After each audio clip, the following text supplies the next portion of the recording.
Artists in Residences, the Westport Library's virtual artist series.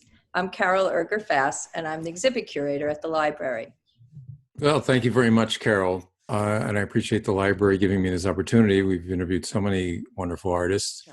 And I think that's what artists are after, is that reaching out, that wanting to communicate to someone else, to touch someone else, is just so strong in us.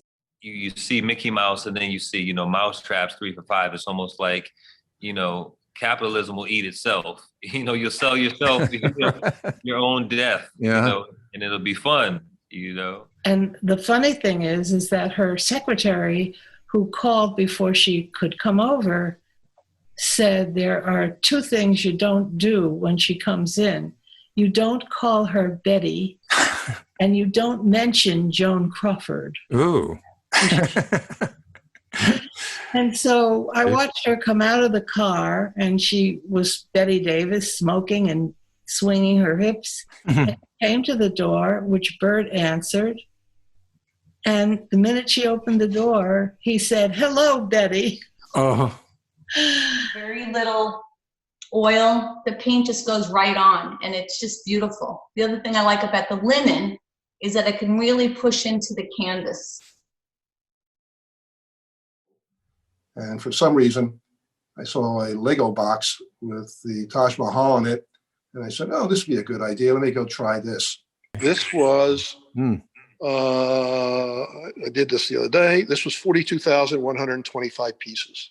Wow.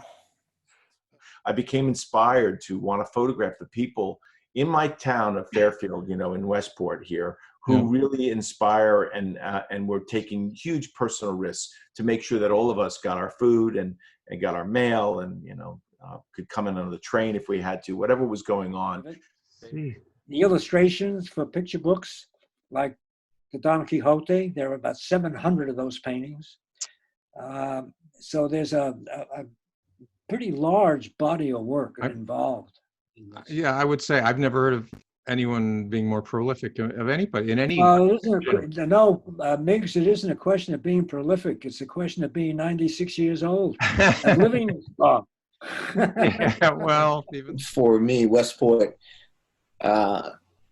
in some ways, gave me the courage to step out there, because I was kind of shy kid coming in, but it certainly gave me some courage to step out there, and it has been a great influence. I grew up in this town, and it isn't until you leave Westport and then come back that you realize how special the art community is here, the friends I have that are artists, and the just patrons of art, and people who understand that that's the one thing that can keep us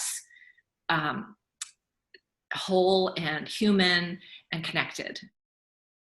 If you want to see more of our Artists in Residences videos, check out westportlibrary.org.